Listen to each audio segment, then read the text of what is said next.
Welcome back to 481 Agents. Today we're going to be talking about AI automations and agents and what the differences are, because fundamentally they are very different. People seem to think they're the same thing. I'm here to set things straight. So right now people are mixing up automations and agents. They look similar, but they're not. And they solve completely different problems. Automations repeat steps and agents make decisions. And if you don't understand the difference, then you end up using the wrong tools for your business. The whole world is moving into agentic systems, not because it's hype, but because workflows got too complex for fixed rules. 70 to 90% of business tasks are repetitive and involve conditions automations just can't handle. And this is why companies are stuck with bottlenecks. We have three different types of systems. We have a traditional automation, we have an AI automation, and we have AI agents. They all sound like they're the same thing, but they're not. No, they ain't. Let's begin with the traditional automation. These are old school, they're everywhere, and they are rule-based. They basically work like, if this,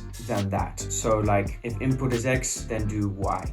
It's a trigger action type of, it's a one-step automation, that's it. And it only works with structured inputs, which means that if you change the input, the automation breaks. And automations can work really good for a long time. Like if you just have a simple automation that checks your emails for invoices. What the automation will do is look through your email and look for the word invoice. If it sees the word invoice, it will put that invoice into your invoice folder. That way you never have to go and look through your emails and look for your invoices, because they're all in your invoice folder.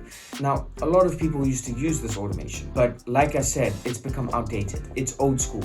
And the reason why is because if someone sends an invoice and instead of putting invoice, they say payment or something else, or they're just stupid, that automation will read the email, won't see invoice anywhere, and just ignore it and leave it behind. And then you lose that invoice in copious amounts of emails. You don't want that. You don't want to be old school. You want to be new school.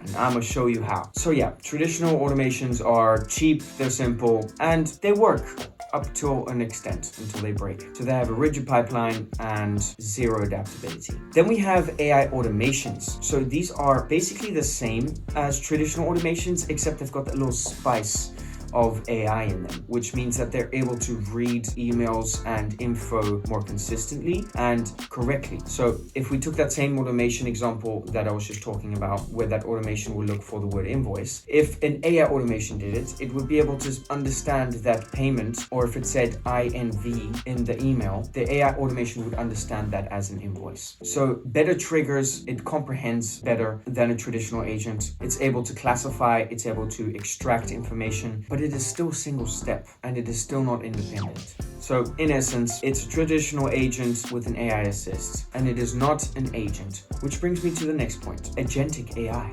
Now, agentic AI solves different problems. It is a fully goal-driven system. It is multi-step.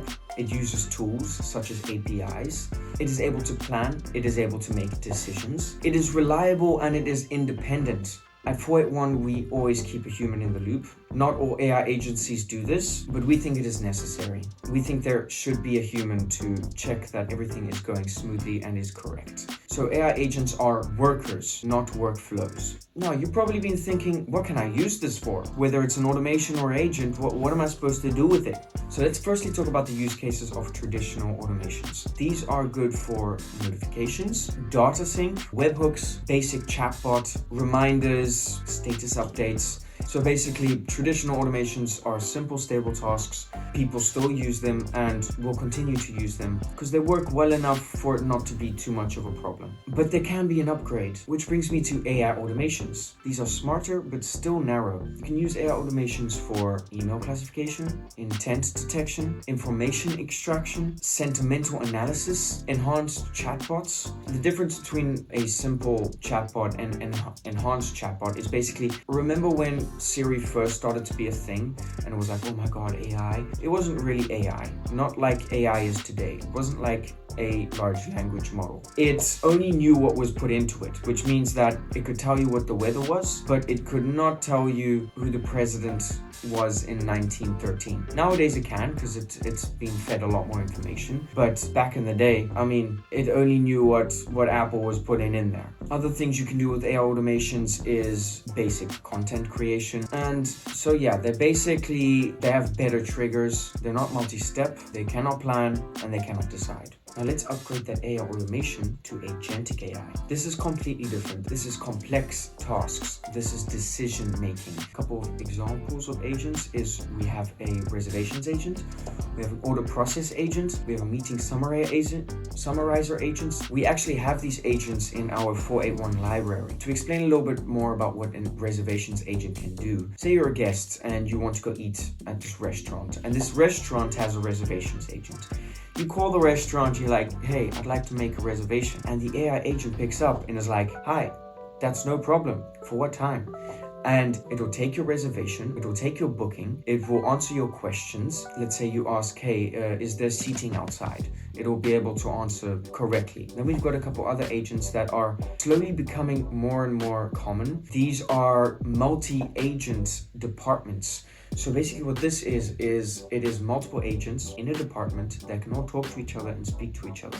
So let's say you have a sales agent. That sales agent can then speak to your marketing agent, which then communicates with your CRM agent and your ops agent. Soon you've got 10 different agents in one department all working together, printing you money.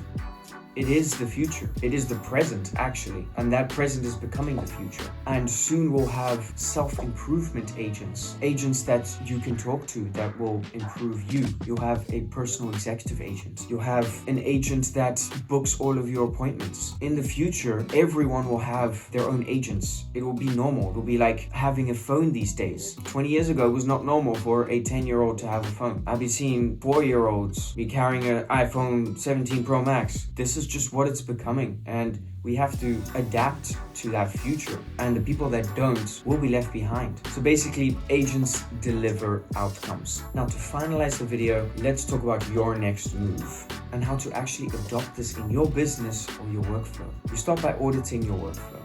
You identify what's rule-based versus what's adaptive. You start with one painkiller agent or automation. You identify your time thieves, things that are stealing your time. And then you replace one human workload with an agent or automation. You don't replace a human. You replace human workload. Crawl, you walk, you run. It's simple. Not easy, but simple. But that's just like everything in life. It was great to see you guys again. 481 Agents, infinite impact. Get your audit now. Get your 30-day pilot. We are here. We are ready. We are waiting for you to change your life, to change your business, to change who you are so that you can be who you are without being constrained by all the tasks that agents and AI can do for you. Thank you very much and have a good day.